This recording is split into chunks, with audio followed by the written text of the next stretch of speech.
Hello, welcome to The Revealing. I'm your host, Pavarotti, here to discuss the Idaho 4 case. As a disclaimer, this channel is for entertainment purposes. These are my opinions, not here to slander. So that being said, let's get started. So today, and by the way, happy Mother's Day to all of you mothers and grandmothers out there. Hope that you have a wonderful day and hope you're able to get with your family on a day like today.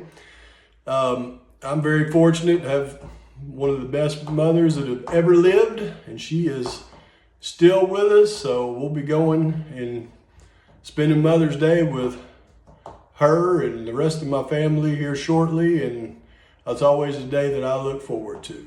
It's just honoring the mother, because she is she's one of the most important parts of anybody's life. So thank you to all you mothers out there.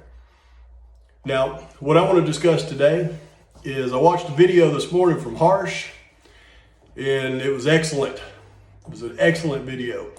And I will reiterate that Harsh is my favorite content creator out there because of his personality, mostly because of his personality. Because Harsh is funny and he's got a great personality as he goes through and discusses everything. But he's also very, very good at pointing out pertinent information and digging up pertinent information to this case.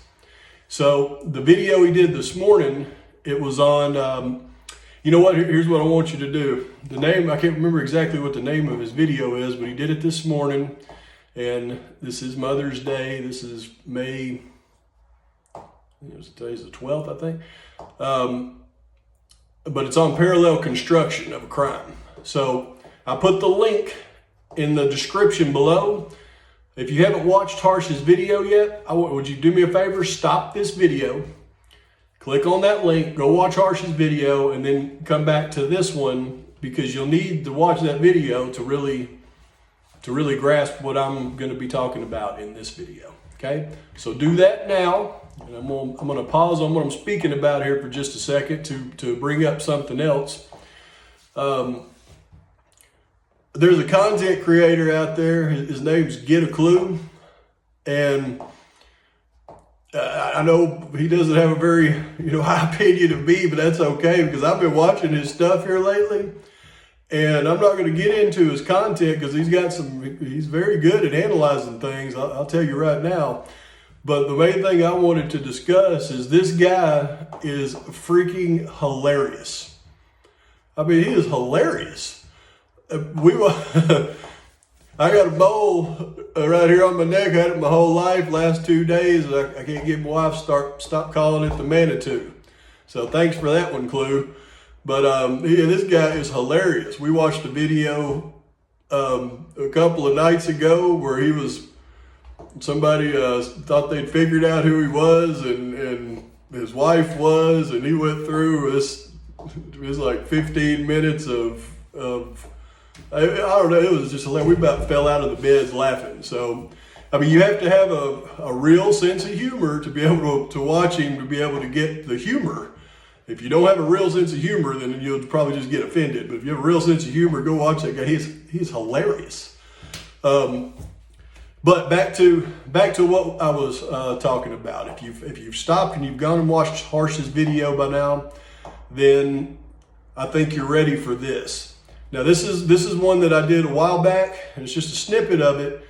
But after watching Harsh's video, you can really start to understand where I was going with this. Even greater, because if I'm correct, and this would verify that I am correct if this is true, and if this is true, I'm absolutely 1,000% correct on everything that I've said. So if I am correct, though, that means that none of that evidence actually led to Mr. Kohberger. It was the informant from the very beginning, and that means everything in this investigation has been reverse investigated. Now this is where I get perturbed, because while I do not want a criminal who, even a gun for hire, who does these types of things, to go free. They need to, justice needs to be served. It needs to be served on everybody though, and I don't like it when they keep things quiet to the public, make the public think they're safe when they're not. We're all grown and the government is not our daddies. They're not our God. They need to be open and outright and be upfront with us about things, not try to hide things from us. That makes me upset. That's the first thing. The second thing is, I don't like when law enforcement uses unethical practices to obtain their convictions of their assailants. So let's go back and let's look at this, because this is what I see that happened in this case. The informant came to the drug task force very early on, pointed out Mr. Kohberger. And whether it was that young lady's mother or not, I don't know, but I know an informant did. Somebody in that organization, somebody in that town that was knowledgeable about who was in the organization came forward and gave him up. It was a snitch, okay? Confidential informant. We call them snitches.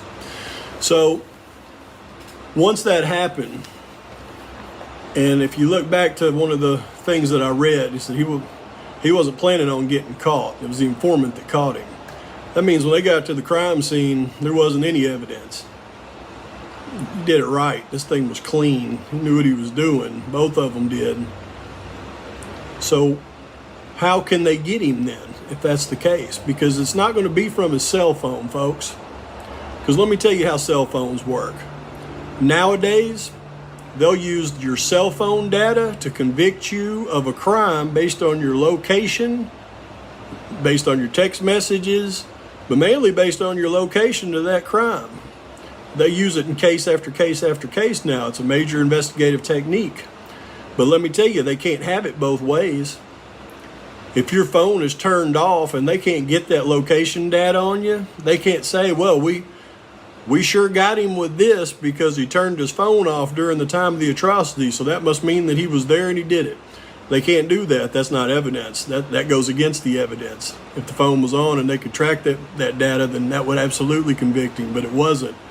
So they cannot use the phone as the evidence, I assure you. You can't have it both ways. It either works for you or against you, not both.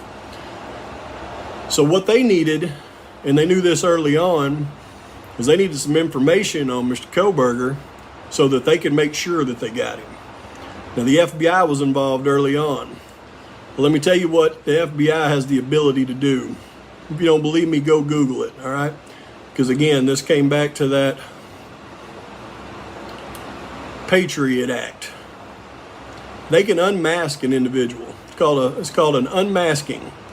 And when they digitally unmask you, and it's highly illegal without a FISA warrant, right? And they're not going to get a FISA warrant to be able to unmask an American citizen unless he's involved in terrorist activities, okay? But they do it. So they unmask you, and when they do that, they can instantly see all your purchases, all of your digital data. I mean, it's like everything right there for them to look at. They got it all at their fingertips. So they could find out really quickly if he had purchased something like a K-bar knife in the last 6 months. I mean, they would find that out really fast. And if he had, well, they're smart. They know that he hasn't got that thing on him anymore. So what can they do? Well, they find out that he purchased it. That's all they need to do. Now one of those little local PD guys go in there and put in their PCA that, oh, there was a knife sheath. They don't need the DNA at this point. Oh, no, there was a knife sheath. It was a K-bar knife sheath. But you didn't find this out right away, though, did you? Well, they didn't mention this until weeks and weeks after the atrocity happened. And here's what's funny. They didn't mention it until one of those little online personalities, Papa Rogers, mentioned they must have the knife sheath in his little social media post that have become so popular. Well, isn't that just a coincidence? You know what? In law enforcement, you know what they call finding that knife sheath with the DNA and then, finding an online personality talking about the knife sheath before it's been made public? You know what that's called? An orgy of evidence. Orgy of evidence. It's an orgy. It's just perfect, isn't it? How easy would it have been for the FBI, since they had already unmasked this gentleman, to create, with his credentials, a social media account? And then, of course, they're going to name it Papa Rogers. Why? Because Papa Rogers references an incel character that shot up a bunch of people that other apparently incels look to as like somebody to be held in high regard. So they make up a name like that because they're trying to paint the guy as an incel in the media, right? So that would make sense. Then they put in things about that knife sheath before they plant it, so that when they do find it, they can say, look, his credentials, he made up this fake name with this knife sheath. Oh, he knew about it, said it online before we made it public, so we know it's him. Now all we need is his DNA to be put on this thing. Uh-oh, this guy's too slick.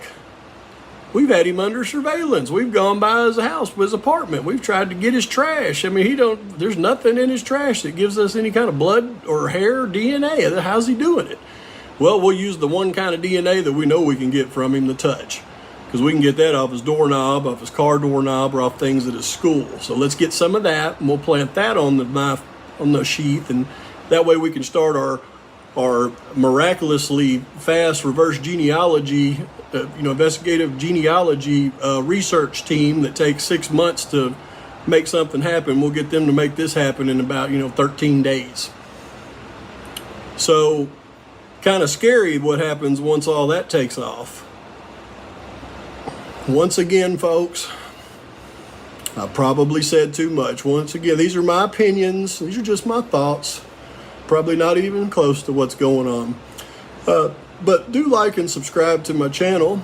I look forward to hearing your criticisms, your comments. I do read them all, and I appreciate them all. And until next time, Pavarotti is out. Okay, so the last thing I want to discuss is intentions. A lot of people out there, most of my subscribers and people that watch me, I think they know that I'm just trying to point out facts in a case, but there are several out there that still, they think I have some kind of ulterior motive to paint a narrative that Kohberger's guilty and I'm not to be trusted and all this. Give me a break, folks. Think about what it is that I'm doing here, okay? This is all I'm doing, is I'm going through and figuring out what the heck the investigators, what their mindset was and what they were doing in the investigation, and trying to pick apart their investigation so I know what the heck they were thinking in the investigation. I'm not saying Kohberger is guilty. I'm saying I'm going to figure out their investigation and why they thought Kohberger was the one. And what I've seen so far, it all comes down to an informant. And once the informant put his name in, then the real investigation started from that point. So that means all the going in and finding his car on video over there at, in Pullman, they didn't do that till after they figured out they had Kohberger's name, right? That's when supposedly the IGG came back. That's when all the other dominoes took effect. They looked up his license, they looked up his previous traffic stops. I'm just figuring out the law enforcement's true investigation in this, because they're not being forthright, and I don't know that they even can be with all the redactions and all the seals and the gags. So I'm trying to pick out the pieces of their mindset. It doesn't mean that I'm saying Kohberger is the perp. It means I'm trying to figure out why they think Kohberger's the perp. And the main thing is the informant has given them reason to believe Kohberger was the perp, in my opinion. So if the informant gave them bad information, then everything from that point was a bad investigation. That's all it is. I don't have an agenda. I'm not trying to steer you to Kohberger's guilty because I put on my FBI intelligence hat, and when I'm done here, and I go out here and try to set up normal citizens. Come on. But with that being said, again, I want to say happy happy Mother's Day to all you mothers out there. Happy Mother's Day to everybody out there. And thank you, Harsh, for your great video today. Thank you, A.R. Hayes, for that excellent video you did the other day. And I know you can go through and people try to pick me apart on your channel. They'll try to pick you apart on my channel, and that's okay. That's okay, man. You're doing a great job, and I'll continue doing what I'm doing as well. But thank you for watching.